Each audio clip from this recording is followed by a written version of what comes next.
Hello everyone and welcome to another webinar by Jscrambler, this time focusing on the topic of securing web banking platforms. Today we'll look at common security gaps that arise from the code of banking platforms and how your organization should regard these threats to keep its customers safe. And I also want to start by letting you know that this webinar has been pre-recorded, so if you have any questions, you can reach out to us at hello@jscrambler.com and we'll get back to you as soon as possible. To get started, I want to present our speaker for today. Joining us, we have Randall Swart, who is the North American Sales Director at Jscrambler. Randall has over 20 years of experience working in software industry and 10 years in the application security and code protection space. Today, he works closely with banking and finance institutions to help them improve their web application security. Thank you for joining us, Randall, and feel free to take it away. Thank you, Felipe, for the introduction. I'm excited about our webinar today because we're at a tipping point in banking, given all these fintech startups that are pouring into the market and the new regulations coming into effect. I have a lot of ground to cover today, so let me get started right away by taking a look at digital banking. More specifically, let's take a look at how digital banking has evolved. Even though the first online banking website was launched 25 years ago, it was during this past decade that digital banking took its biggest leap forward. We saw the rapid growth of mobile banking as smartphones entered the market in 2007, and of course this created a lot of new possibilities. The so-called neobanks or challenger banks entered the scene with a different approach, where they just forwent the physical branches and built digital-only banking services. And they gained a lot of traction too, which is why today traditional banks are trying to catch up by evolving their digital platforms as well. More recently, we've seen concrete examples of how technological breakthroughs can have a lasting impact on the banking sector. The European Union has created the PSD2 regulation to stimulate open banking while making sure that all the stakeholders are adopting adequate security measures. So in 25 years, we went from no web banking at all to a paradigm of dynamic mobile-first and open banking where 73% of all interactions with banks happen digitally. Not only that, but these technology companies now have a great window of opportunity to grab a share of this highly valuable market. More on that in a minute. First, I want to talk about one of the major drivers of this recent digital banking revolution, and that is JavaScript. You may have heard about JavaScript since it is one of the building blocks of the web as we have it today. JavaScript has been around for 24 years, but its role has changed drastically in recent years. If in 2009 you used JavaScript mainly as a way to make your website more dynamic and enjoyable, in 2019 JavaScript is the backbone of your web, mobile, and even desktop apps. In recent years, we've seen a gigantic open source community built around this programming language. Released whole frameworks that do most of the heavy lifting for development of modern web apps. It became so commonplace to rely on these community-built JavaScript frameworks that today every single Fortune 500 company uses them. So if your organization has a digital banking platform, it's likely using JavaScript.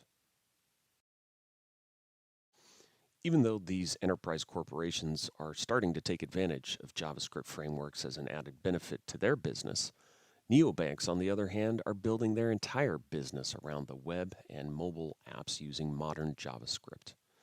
And on this chart, we can see that neobanks have been doing fairly well, considering that this is such a demanding industry. The columns that you see in orange here represent neobanks in Europe and America. And we can see that they are amassing millions of users, mostly fueled by very aggressive investment rounds. And one of the reasons why neobanks are growing so quickly is that they rapidly meet consumer demand. This, again, comes from their whole IT infrastructure, where they can quickly develop new features on the front end using modern JavaScript, while also having a very modular back end using cloud architecture and microservices. In reality, What that means is that thanks to this agility, neobanks are releasing 3 times the number of apps per year when compared to traditional banks. And of course, customers really like this, with recent surveys in the US showing that overall satisfaction ratings of neobanks are really much higher than those of incumbent banks.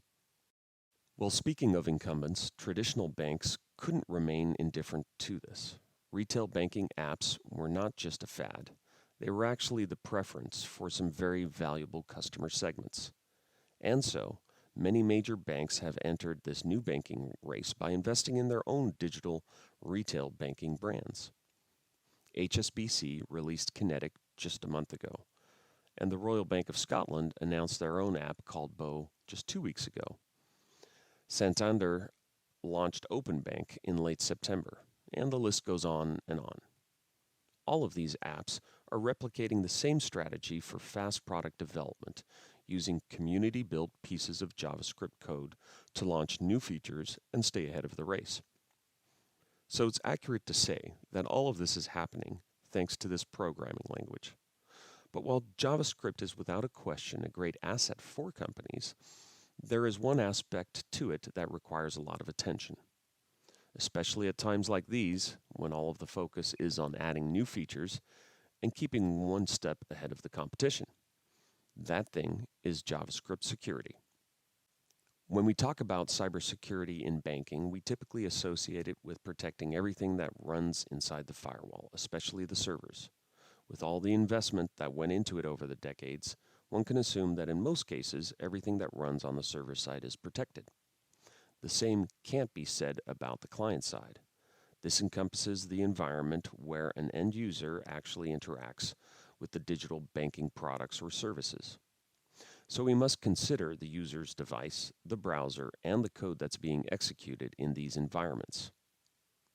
And a major component here is JavaScript. The greater portion of a web banking platform's JavaScript is run on the client side, meaning that it does not get the security benefits of the server side. In fact, most web applications have almost no client-side security in place, and cyber criminals know this. That is why we've started to go after this Achilles heel, as it opens the door to some seriously valuable attacks.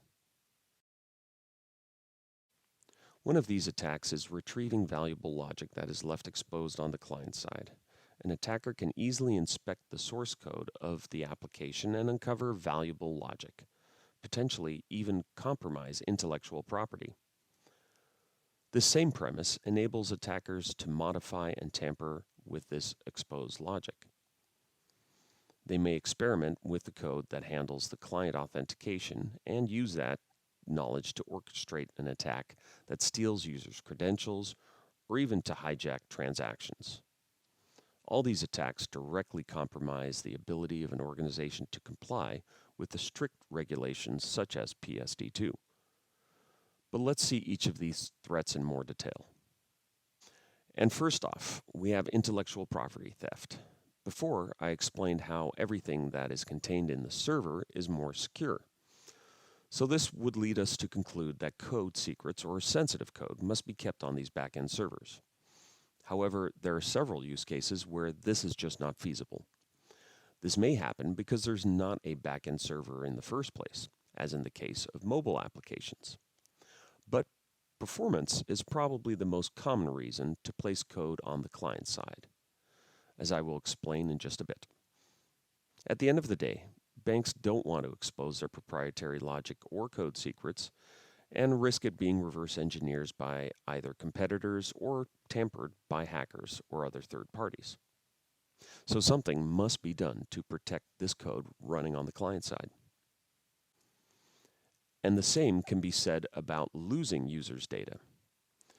As an internet user, you surely have submitted data like your email, name, address, credit card number, or even medical information on a website using a form.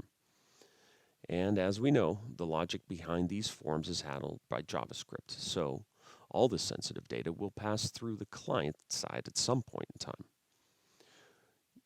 You have probably already guessed where I'm going with this. If this is the same client-side script isn't somehow protected, attackers are given a free pass to tamper with it and can use this as another way to capture sensitive data. And we have seen plenty of mass data breaches, namely Magecart-like ones, that exploit client-side security weaknesses to silently steal data, going undetected for many months.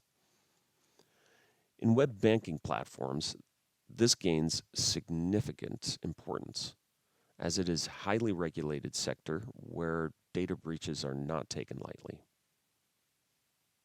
Regulations such as GDPR, CCPA, and PSD2 put in place strict measures that companies should take to secure user data and banking transactions. And complying with these measures means thinking outside of the firewall and employing proper measures to secure client-side JavaScript. PSD2, for instance, means that banks now have to provide open APIs to be used by third-party providers. In other words, the attack surface becomes even bigger, as now these APIs and third parties all become new possibilities to attack banks. And PSD2 has several mandates that specifically call for client-side security, such as ensuring that transactions are properly monitored and that the information that clients see on their screens is a real information that will be processed by the bank. All in all, exposed JavaScript poses a key business risk, especially for banks, who are highly valuable targets. And it's not just direct losses or penalties that pose a threat.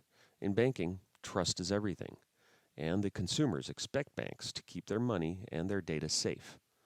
The damages of a cybersecurity breach for a bank may comprise their very sustainability. For better or worse, this wave that we're seeing with Magecart-like data breaches and their massive fines have really caught the eye of upper management and investors who now want to minimize their exposure to this type of attack. To get there, we must protect the JavaScript on the client side. When we talk about protecting code, the first thing that comes to mind is usually encryption. So, should you be encrypting your JavaScript? Well, not really. The browser always needs to render JavaScript so that it works. If we have a decryption key, we need to supply it to the browser. So, if that key becomes compromised, all the code will be easily accessed. There could be another option, which would be keeping no JavaScript at all on the client side. However, like I explained before, a key issue here is that the server calls take time, and placing all the code on the server side would mean a big hit to performance and a much worse user experience. And this is just a risk that digital banking applications can't afford to take, as user experience is king. That begs the question, what are our options? Well, since we can't really prevent attackers from accessing our client-side JavaScript, what we can do is make our JavaScript extremely hard to understand, while also preventing attackers from debugging or tampering with our code. This is actually a security recommendation by OWASP on their mobile top 10 security risks, precisely because of the underlying dangers of exposed JavaScript.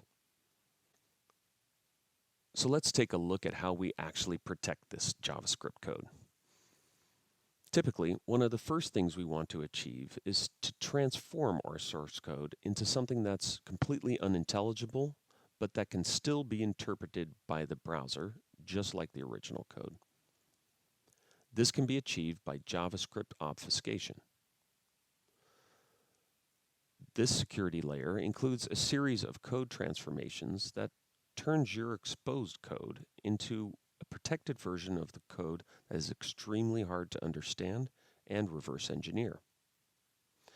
So there's no decryption key needed at all. But while JavaScript obfuscation is a term used broadly to describe JavaScript concealment, the obfuscation result and its actual security greatly depends upon the tool or techniques used. Free obfuscators offer basic transformations, which may be enough for personal or non-commercial projects, but they can easily be reverse engineered using automated tools. And even commercial solutions often fail to provide obfuscation that's up to par with what a banking organization needs. It's not just a matter of how effective the obfuscation is. The bank must trust this provider to keep the code clean and ensure that it will not break. So this obfuscation must be compliant with the JavaScript frameworks that the bank is using, and the bank must have a priority support team to resolve any potential issues quickly. That's a lot to process, so let's start with the obfuscation effectiveness. According to peer-reviewed research, this effectiveness can be measured by potency and resilience. Potency is very straightforward. The more potent the obfuscation is, the harder it is for a human to understand the code. So is potency alone enough protection? Well, no. We can highlight this point in this example of code that has a non-alphanumeric obfuscation, which you don't often see in the wild.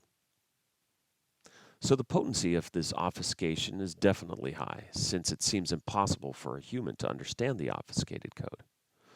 But the reality is that there are online tools that one can use to try to defeat obfuscation. So let's see what happens when I click deobfuscate. Yep, it returns the original code, which is simply alert 1. So we were able to defeat this obfuscation in a single automated step. A key takeaway here is that just because a piece of obfuscated code seems extremely hard to understand, it doesn't necessarily mean that the obfuscation is good unless it somehow can survive these reverse engineering tools. And that's where resilience comes in. Resilience measures the difficulty of reverting the transformed code into its original form. So, like we just saw, an obfuscation with high potency but low resilience may fool a human reading the code, but can easily be reversed by an automated deobfuscator. Most obfuscation solutions don't make the cut here, and the output obfuscated code can be reversed in just a few steps. Getting back to our original train of thought, we can see that JavaScript obfuscation in web banking should include a balance of transformations that provide good potency and resilience.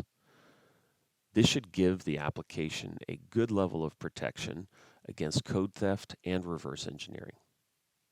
But we still must consider the more advanced and dangerous threats that happen at runtime and enable attackers to exfiltrate user data and hijack transactions. To prevent these attacks, the code should somehow react in real time. And this is where self-defending, also known as client-side RASP, comes into place. As the name implies, this security layer brings JavaScript protection to the runtime of the application. A relentless attacker may try to understand the code logic of our obfuscated code by debugging it and experimenting with it at runtime to gradually understand portions of the code. Self-defending mechanisms prevent this altogether. First, it gives the source code the ability to detect when a browser debugger is open, and it breaks the application immediately, preventing dynamic analysis. Secondly, it scatters integrity checks through the whole protected code, so that whenever a piece of code is changed, the application also breaks. This prevents static analysis and reverse engineering of the protected code. With self-defending security mechanisms as an additional security layer, we make it completely unprofitable for attackers to understand or tamper with our code. We can still go one step further by making our code trigger an automatic reaction whenever somebody attempts to debug the code or tamper with it. By default, you want your application to break as a response to an attack in runtime. But there are several scenarios where it's valuable to trigger other countermeasures. An example is redirecting the attacker to another page, with the objective of making the attacker lose all the progress they've made. Another valuable action would be to issue a custom callback to your SIEM, with the goal of sending an immediate alert to your security team. More advanced countermeasures can be used to give you an increased visibility over every attempt to debug or tamper with your code, such as providing you with real-time notifications every time that one of these attacks is blocked. And this is actually my cue to show you all of these security layers in action when you protect your own web banking platform using Jscrambler. So here we are in our demo of a digital banking platform. To start things off, we're seeing a standard version of the web application where the underlying JavaScript code is unprotected. So we're seeing what the end user would see. But today I won't be just any end user. I'm going to impersonate an attacker trying to find ways to tamper with the platform.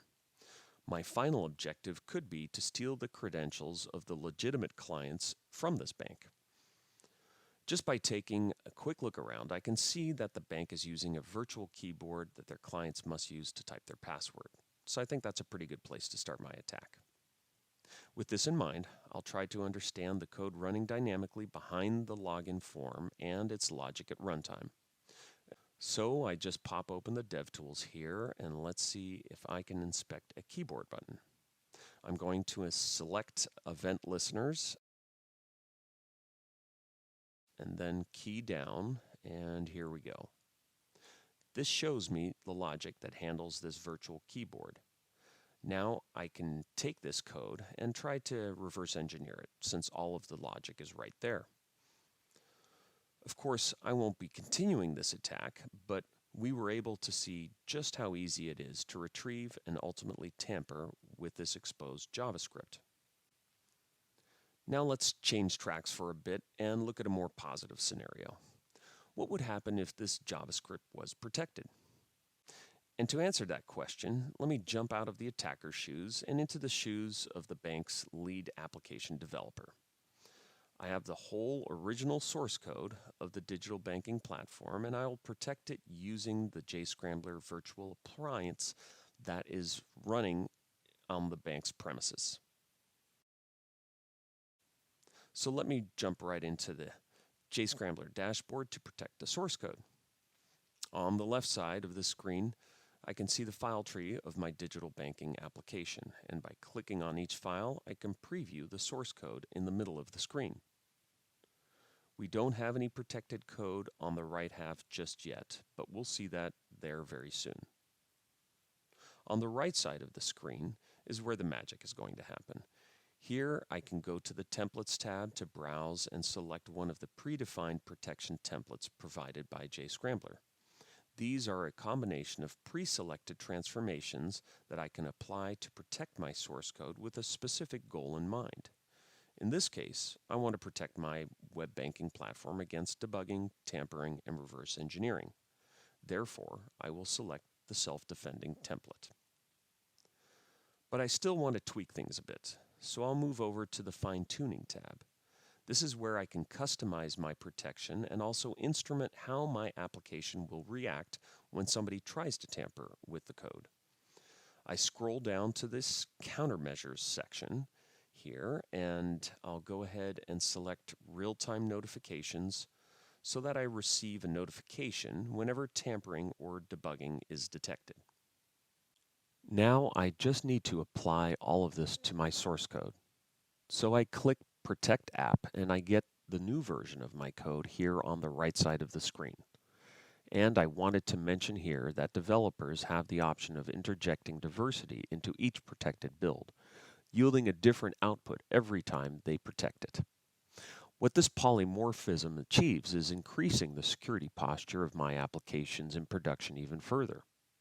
And I know that the code looks like garbage code, but the beauty of this is that once compiled, this application will still run on our web banking platform just like it did with the original code. And to prove that, let's run this protected version, and I'll go back to my attacker persona to see if I can attack the application now. So here I go again. I'm seeing exactly the same digital banking platform, and the virtual keyboard seems to work just like before. So let me try to check the source code again by using the Chrome debugger. Well, right off the bat, the keyboard has stopped working. And I can't get it to resume. I can see that the call stack of the application is piling up, but I'm always stuck on the debugger loop. it seems I won't be able to use the keyboard with the debugger open. And this is happening because of the anti-debugging layer that Jscrambler has added to the source code. So just like I did before, I'll try to inspect a keyboard button. I'm going to select Event Listeners and then key down, and OK. It seems like I can see some information here. Let me just pretty print the code to look at it a little bit more in detail. And here is the code, but I can't really make much sense of it because it's been highly obfuscated. So what I'll do instead is select some random breakpoints to perform a step-by-step inspection. Just as I do that, I see the call stack growing, and I'm again stuck in an infinite loop. This is once more a result of the anti-debugging capabilities that Jscrambler has added to the code. A good thing is that if I close the debugger, the application's save state is easily resumed. This prevents any drastic actions in case the debugger was actually accidentally opened by a legitimate client.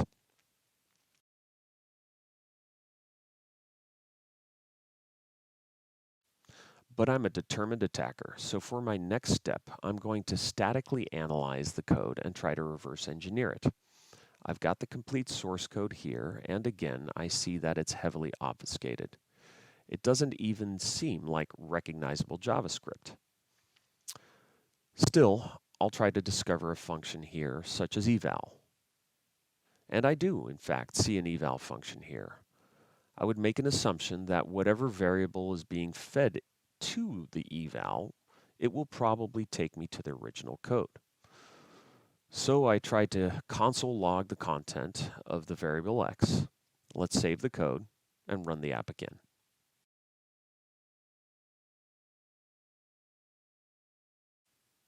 Well, as you can see, the keyboard has stopped working. This is happening because of the Jscrambler anti-tampering feature.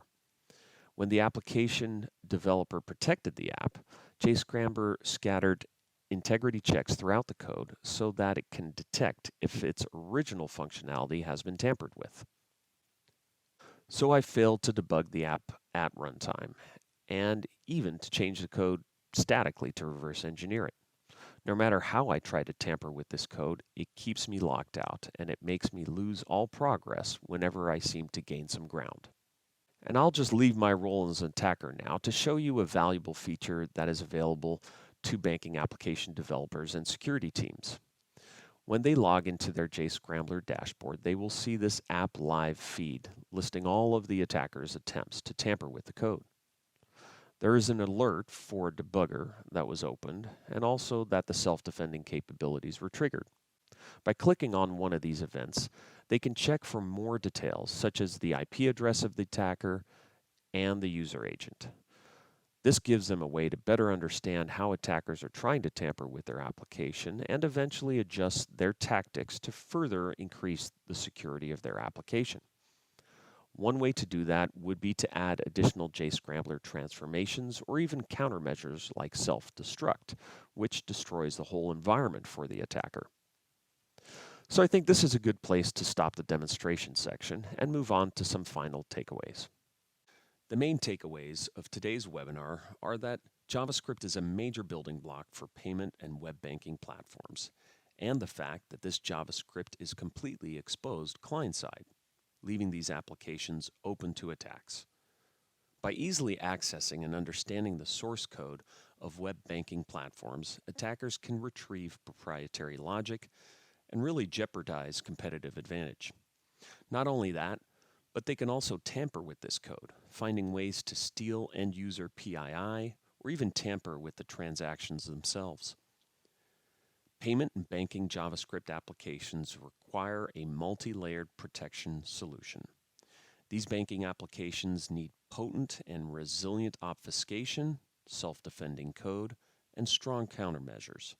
Jscrambler provides this protection along with real-time threat monitoring for maximum visibility of client-side attacks. Furthermore, to ensure that the integration of our security technology goes smoothly for our clients, Jscrambler provides support by a team of experts in JavaScript and application security. Well, that's all from my side. Thank you, Randall, for your thorough explanation of this topic. I want to remind everyone that you'll receive an email with our datasheet on web banking security threats, which gives an overview of what we discussed today in just 4 pages. And as I mentioned earlier, if you have any specific questions, feel free to reach out to us using the email address you can see here. Don't forget that you can quickly start a free Jscrambler trial and see it in action by yourself. Simply check the links that you see here on the screen. And that's it from me. Thanks, Randall, for your input, and my thanks also to everyone out there for joining us today. See you next time, and don't forget to protect your JavaScript.